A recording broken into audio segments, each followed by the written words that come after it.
नमस्कार दोस्तों, आप सबका स्वागत है हमारे चैनल पर। अयोध्या की तरह मथुरा में श्री कृष्ण जन्मभूमि को मुक्त करने के लिए आंदोलन की शुरुआत हो चुकी है। अयोध्या में राम मंदिर के शिलान्यास के बाद अब मथुरा में श्री कृष्ण जन्मभूमि को मुक्त करने के लिए साधु संतों ने अपनी मुहिम तेज कर दी है। वहीं पर भाजपा के नेता विनय कटियार, अखाड़ परिषद अध्यक्ष नरेंद्र गिरी महाराज और संत आचार्य देव मुरारी बापू अब मथुरा में श्री कृष्ण जन्मभूमि को मुक्त करने के लिए खुलकर सामने आ चुके हैं। अगर आप अभी तक हमारे चैनल को सब्सक्राइब नहीं किया तो सब्सक्राइब ज़रूर कर लीजिए और उसी के साथ घंटे का बेल आइकन दबाना मत भूलिए। आंदोलन के लिए ट्रस्ट का गठन। मथुरा में श्री कृष्ण जन्मभूमि को मुक्त करने के लिए वृंदावन से संत आचार्य देव मुरारी बापू ने श्री कृष्ण जन्मभूमि निर्माण न्यास का गठन कर संतों के आंदोलन का शुरुआत कर दिया है। एक इंटरव्यू से बातचीत के दौरान आचार्य देव मुरारी बापू कहते हैं कि ट्रस्ट का उद्देश्य श्री कृष्ण जन्मभूमि पर बनी मस्जिद को श्री राम जन्मभूमि की तरह हटाकर भगवान श्री कृष्ण का भव्य मंदिर बनाना है। जन्माष्टमी के बाद वृंदावन में साधु संतों की बड़ी बैठक कर आंदोलन को तेज करने की रणनीति पर काम होगा। उन्होंने इस मुहिम को राष्ट्रव्यापी आंदोलन बनाने के लिए ट्रस्ट ने मथुरा से हस्ताक्षर अभियान शुरू कर दिया है और कोरोना संक्रमण और लॉकडाउन के बाद पूरे देश में जन जागरण आंदोलन शुरू होगा। बातचीत में देव मुरारी बापू कहते हैं कि उन्होंने 22 जुलाई 2020 को श्री कृष्ण जन्मभूमि निर्माण ट्रस्ट का गठन किया है, जिसमें अब तक 25 से ज़्यादा धार्मिक संगठन जुड़ चुके हैं।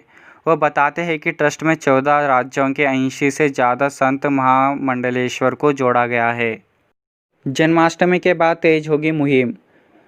इंटरव्यू में ट्रस्ट के अध्यक्ष देव मुरारी बापू कहते हैं कि जन्माष्टमी के बाद साधु संतों की बैठक वृंदावन में की जाएगी, जिसमें आगे की रणनीति पर बातचीत होगा। वहीं कोरोना संक्रमण कम होने के बाद मथुरा में देश भर के साधु संतों का एक बड़ा सम्मेलन करने की योजना पर काम कर रहे हैं, जिसमें श्री कृष्ण जन्मभूमि को कैसे मुक्त कराया जाए, इसकी रणनीति पर मंथन होगा।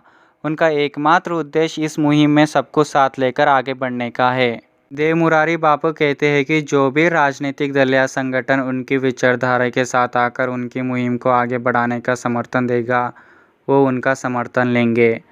बातचीत में वो साफ शब्दों में कहते हैं कि श्री कृष्ण जन्मभूमि को मुक्त करने की मुहिम उनका पूरी तरह धार्मिक है और इसके पीछे कोई भी राजनीतिक उद्देश्य नहीं है। लंबी चलेगी लड़ाई। इंटरव्यू में आचार्य देव मुरारी बापू कहते हैं कि उनका आंदोलन लंबा चलेगा। वो कहते हैं कि अयोध्या में रामलला के लिए मंदिर का फैसला होने में बरसों लग गए। इसी तरह श्री कृष्ण जन्मभूमि की लड़ाई लंबी चलेगी। देव मुरारी बापू कहते हैं कि कानूनी लड़ाई लड़ने के लिए वो ट्रस्ट से सुप्रीम कोर्ट और हाई कोर्ट के वकील को भी जोड़ रहे हैं। उनका कहना है कि भगवान श्री कृष्ण की भूमि को मुक्त करने के लिए ट्रस्ट कानूनी लड़ाई लड़ने के साथ ही अपने धार्मिक मुहिम को भी चलाएंगे। अखाड़ा परिषद भी शुरू करेगा मुहिम।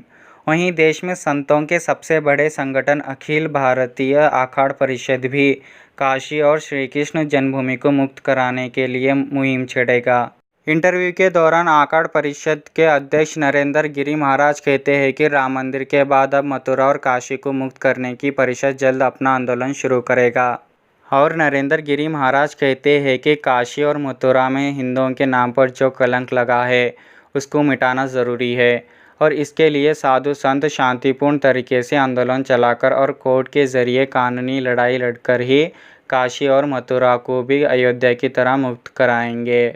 वहीं राम मंदिर आंदोलन और हिंदुत्व के फायरब्रांड नेता विनय कटियार भी कह चुके हैं कि अयोध्या के बाद अब काशी मथुरा हमारे एजेंडे में है। लेकिन इस मुद्दे पर अभी विश्व हिंदू परिषद और संघ खुलकर कुछ भी नहीं बोले हैं। अगर आपको ये वीडियो अच्छा लगा तो लाइक और शेयर कीजिए और उसी के साथ सब्सक्राइब करना मत भूलिए, ताकि आपको इसी तरह के वीडियो मिल सके।